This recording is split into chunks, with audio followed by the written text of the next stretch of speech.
Welcome to দিশার exam guide.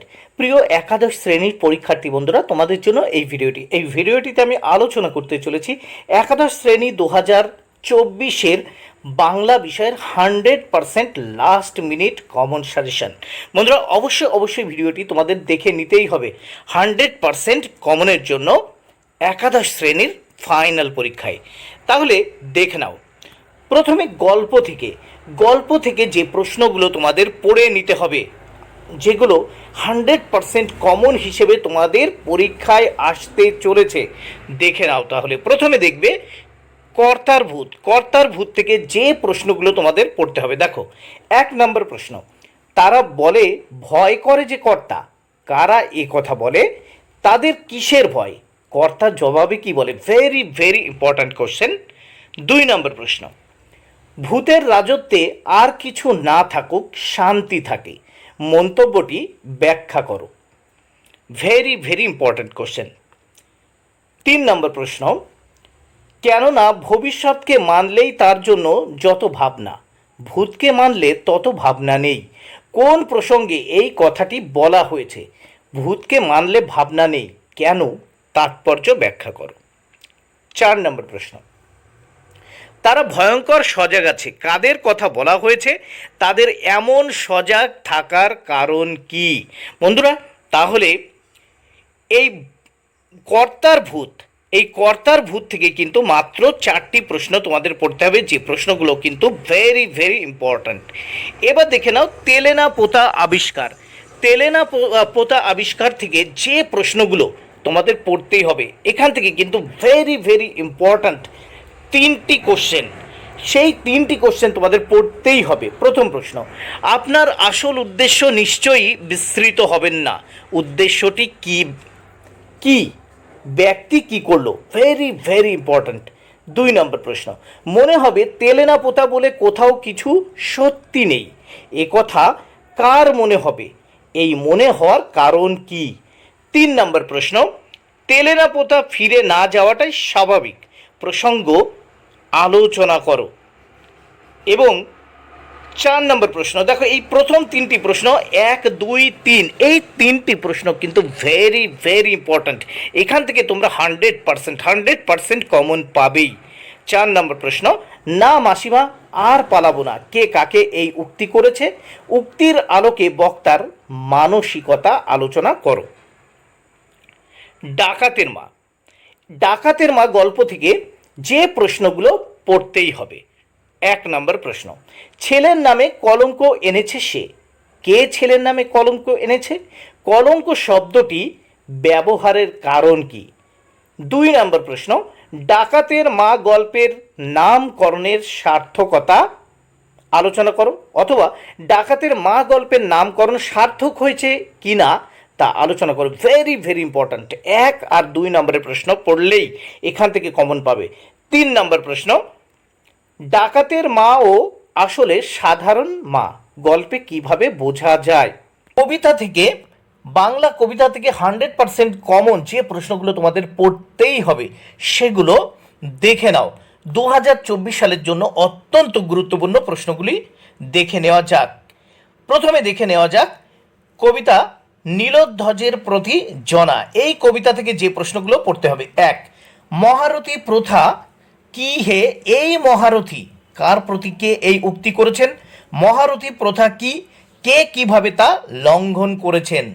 Very important প্রশ্ন। 2 নম্বর প্রশ্ন, দেখো মাত্র 2টি প্রশ্ন দিয়েছি, নীলোধ্বজের প্রতি জনা 2টো প্রশ্নই কিন্তু পড়তেই হবে। 2, নীলোধ্বজের প্রতি জনা কবিতায় জনা অর্জুনের কাপুরুষতার কি দৃষ্টান্ত তুলে ধরেছেন। বাড়ির কাছে আরশিনগর, এই কবিতা থেকে মাত্র 2টি প্রশ্ন আমি দিয়েছি, এই 2টো প্রশ্নই কিন্তু তোমাদের পড়ে নিতেই হবে। Very important. 1 নম্বর প্রশ্ন, তবু লক্ষ যোজন ফাঁকরে, কার সঙ্গে এই ব্যবধান, একত্রে থেকেও এই ব্যবধানের তাৎপর্য কি। 2 নম্বর প্রশ্ন, আমি বাঞ্ছা করি দেখব তারি, বক্তা কাকে দেখতে চান, কিভাবে তার দর্শন পাওয়া যাবে।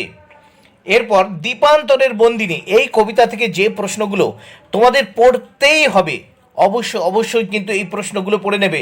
এখান থেকেও মাত্র 2টি প্রশ্ন দিয়েছি।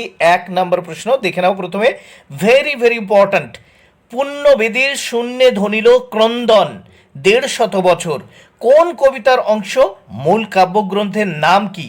পুণ্যবেদী শূন্য কেন ১৫০ বছর বাক্যাংশটি ব্যবহার করা হয়েছে কেন? Very very important. দ্বীপান্তরের বন্দি থেকে ২ নম্বর প্রশ্ন, জীবন চোয়ানো সেই ঘানি হতে আরতির তেল এনেছ কি?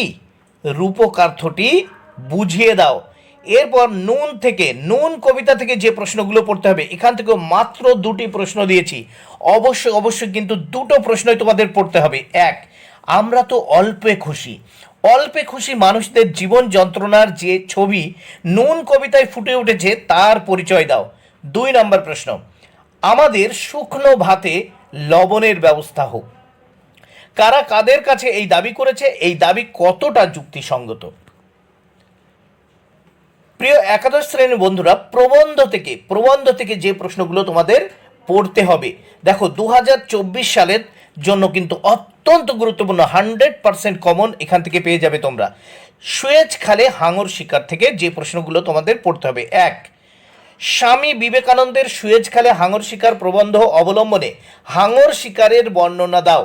অথবা এই প্রশ্নটা এভাবেও হতে পারে, 10-12 জন বলে উঠল ওই আসছে 10-12 জন কারা? কি আসার কথা বলা হয়েছিল? তারপরের দৃশ্য বর্ণনা করো। 2 নম্বর প্রশ্ন এখান থেকে দেখে নাও, আগে যান ভগীরথ শঙ্খ বাজাইয়ে কোন প্রসঙ্গে কেন এরূপ মন্তব্য করা হয়েছে? 3 নম্বর প্রশ্ন, সে তোমরা ভারতের চির পদদলিত শ্রমজীবী, তোমাদের প্রণাম করি উক্তিটির ব্যাখ্যা লেখো। মাত্র 3টি প্রশ্ন দিয়েছি সুয়েজ খালে হাঙর শিকার এই প্রবন্ধ থেকে, অবশ্যই কিন্তু পড়ে নিতেই হবে। গ্যালিলিও থেকে যে প্রশ্নগুলো পড়তে হবে, দেখো প্রবন্ধ গ্যালিলিও, এখান থেকে যে প্রশ্নগুলো তোমাদের পড়ে নিতে হবে। 1, গ্যালিলিওর ছাত্র জীবনের পরিচয় দাও। 2 নম্বর প্রশ্ন, দুঃখে কষ্টে গ্যালিলিওর জীবনের শেষ 9 বৎসর কাটলো, গ্যালিলিওর শেষ জীবনে কি পরিণতি হয়েছিল? Very very important. অথবা দেখো, এই স্বভাবই শেষ জীবনে তার অশেষ দুঃখের কারণ হলো। কোন স্বভাবের কথা বলা হয়েছে? সেই স্বভাব তার শেষ জীবনে কিভাবে অশেষ দুঃখের কারণ হলো। দেখো এই 2 নম্বর প্রশ্নের কিন্তু, অথবা 2 নম্বর প্রশ্নের যে উত্তর অথবা সেই উত্তর হবে। দেখো তিনি কুসংস্কার ও ধর্মান্ধতার যাতায় গুঁড়ো হয়ে গেলেন, তিনি কে? কেন এরূপ পরিণতি ঘটল? প্রিয় একাদশ শ্রেণীর পরীক্ষার্থী বন্ধুরা, দেখো 2024 সালে একাদশ শ্রেণীতে অর্থাৎ আন্তর্জাতিক গল্প ও ভারতীয় কবিতা থেকে ঠিক যে ধরনের প্রশ্ন আসবে সেই ধরনের প্রশ্নের 100% কমন নিয়ে এই ভিডিওটি তৈরি করেছি। তাই অবশ্যই আন্তর্জাতিক গল্প ভারতীয় কবিতা থেকে এই প্রশ্নগুলো তোমাদের পড়ে নিতেই হবে। প্রথমে দেখে নাও, বিশাল ডানাওয়ালা এক থুরথুরে বুড়ো, এখান থেকে যে প্রশ্নগুলো পড়তে হবে।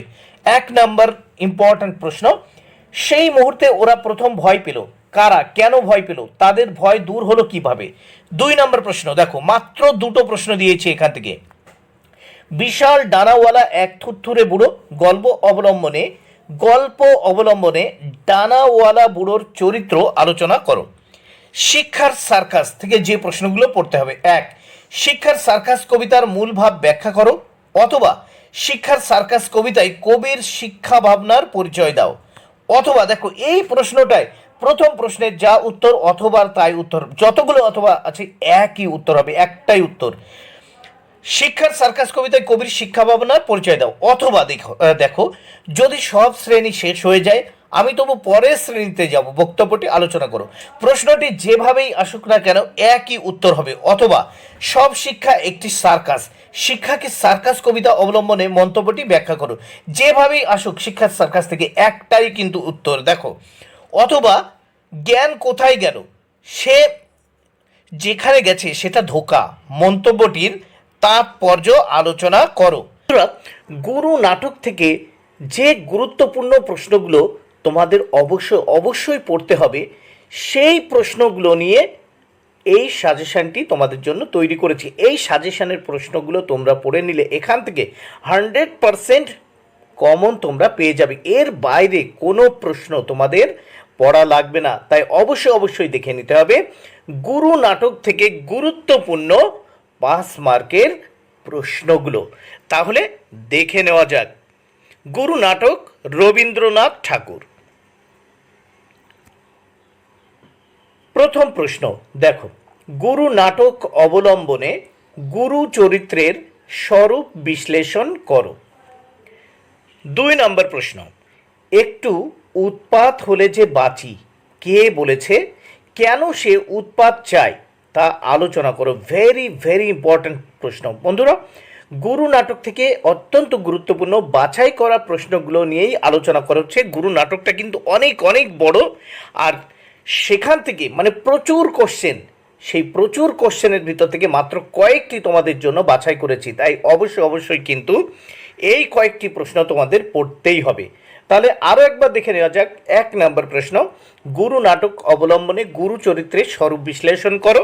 2 নম্বর প্রশ্ন, একটু উৎপাত হলে যে বাঁচি কে বলেছে, কেন সে উৎপাত চায় তা আলোচনা করো। 3 নম্বর প্রশ্ন, ভেরি ভেরি ইম্পর্ট্যান্ট, গুরু নাটকে মোট কটি গান আছে, নাটকটিতে সঙ্গীতের ভূমিকা আলোচনা করো। 4 নম্বর প্রশ্ন, ও আজ যেখানে বসেছে সেখানে তোমাদের তলোয়ার পৌঁছাবে না, কার কথা বলা হয়েছে, কাদের তলোয়ার কেন পৌঁছাবে না, তাৎপর্য ব্যাখ্যা করো। 5 নম্বর প্রশ্ন, উনি গেলে তোমাদের অচল আয়তনের পাথরগুলো শুদ্ধ নাচতে আরম্ভ করবে, পুঁথিগুলোর মধ্যে বাঁশি বাজবে, বক্তাকে উনি বলতে কাকে চিহ্নিত করা হয়েছে, উক্তিটির তাৎপর্য ব্যাখ্যা করো। প্রত্যেকটি প্রশ্ন কিন্তু তোমাদের পড়তে হবে।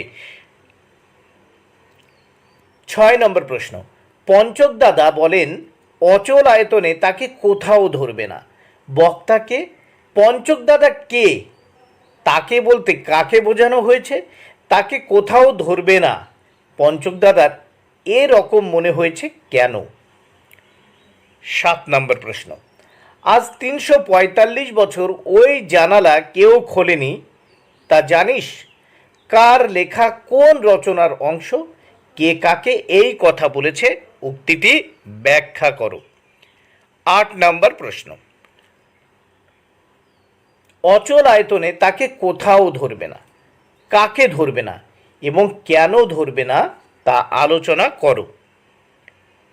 9 নম্বর প্রশ্ন বন্ধুরা, 8 নম্বর প্রশ্ন ভেরি ভেরি ইম্পর্ট্যান্ট। এখানে প্রত্যেকটি প্রশ্ন, আবারও বলছি যে গুরু নাটক একটা বিশাল বড় নাটক, সেখান থেকে কিন্তু মাত্র 9টি প্রশ্ন আমি তোমাদের জন্য বাছাই করেছি। এই 9টির ভিতর অন্তত 6 থেকে 7টি প্রশ্ন পড়ে নিলেই, যেগুলি 4টি স্টার দেওয়া আছে 6 থেকে 7টি কোশ্চেনে, সেই কোশ্চেনগুলো পড়ে নিলে আশা করি এখান থেকেই তোমরা 100% কমন পেয়ে যাবে। 9 নম্বর প্রশ্ন এবং শেষ প্রশ্ন, গুরু নাটক থেকে শেষ প্রশ্ন, ওই আমাদের দুর্লক্ষণ কার সম্পর্কে, কেন এ কথা বলা হয়েছে, তার চরিত্র আলোচনা করো।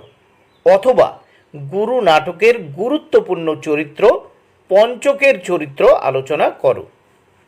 2024 সালে বাঙালি শিল্প সাহিত্য ও সংস্কৃতি থেকে ঠিক যে ধরনের প্রশ্ন আসতে চলেছে সেই ধরনের প্রশ্নগুলো নিয়ে এই সাজেশনটি তৈরি হয়েছে। অর্থাৎ বাঙালি শিল্প সাহিত্য ও সংস্কৃতি থেকে যে প্রশ্নগুলো তোমাদের পড়ে নিতেই হবে বন্ধুরা, সেই প্রশ্নগুলো দেখে নাও। বাঙালির নৃতাত্ত্বিক পরিচয়। 1 নম্বর প্রশ্ন, নৃতাত্ত্বিক পর্যায় কাকে বলে, নৃতাত্ত্বিক পর্যায় কিভাবে চিহ্নিত করা হয়। এবার দেখো, বাঙালির নৃতাত্ত্বিক পর্যায় থেকে একটি প্রশ্ন পড়বে, ভেরি ভেরি ইম্পর্ট্যান্ট। নৃতাত্ত্বিক পর্যায় কাকে বলে, নৃতাত্ত্বিক পর্যায় কিভাবে চিহ্নিত করা হয়। এইবার দেখো, প্রাচীন বাংলার সমাজ ও সাহিত্য থেকে, এখান থেকেও একটি প্রশ্ন দিয়েছি মাত্র, এবং অবশ্যই কিন্তু এই প্রশ্ন পড়ে নিতেই হবে। চর্যাপদ কি, চর্যাপদ কে আবিষ্কার করেন, চর্যাপদের সাহিত্য মূল্য আলোচনা করো। এরপর দেখে নাও, মধ্যযুগে বাংলার সমাজ ও সাহিত্য, এখান থেকে যে প্রশ্নগুলো পড়তে হবে। 1 নম্বর প্রশ্ন, শ্রীকৃষ্ণ বিজয় কাব্যটির রচয়িতা কে, তিনি কি উপাধি পেয়েছিলেন, তার কাব্যটির সংক্ষিপ্ত পরিচয় দাও। 2 নম্বর প্রশ্ন, চণ্ডীমঙ্গলের শ্রেষ্ঠ কবিকে, তার কাব্য প্রতিভা আলোচনা করো। 1, 2 ভেরি ভেরি ইম্পর্ট্যান্ট। 3 নম্বর প্রশ্ন, বৈষ্ণব পদ রচনায় বিদ্যাপতির প্রতিভার পরিচয় দাও। তাহলে দেখে নাও এখানে মধ্যযুগের বাংলা সমাজ ও সাহিত্য থেকে এই তিনটি প্রশ্ন ভেরি ভেরি ইম্পর্ট্যান্ট, তিনটি প্রশ্নই কিন্তু পড়ে নেবে।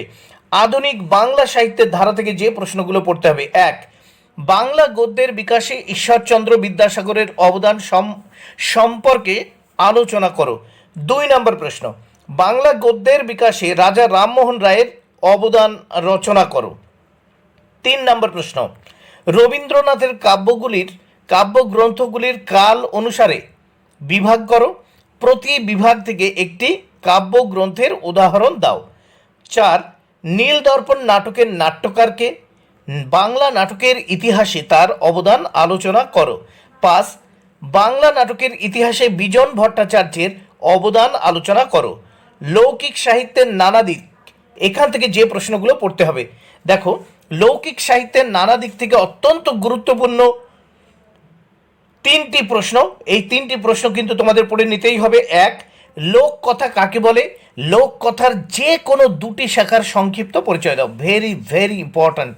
2 নম্বর প্রশ্ন, প্রবাদ ও প্রবচন বলতে কি বোঝো?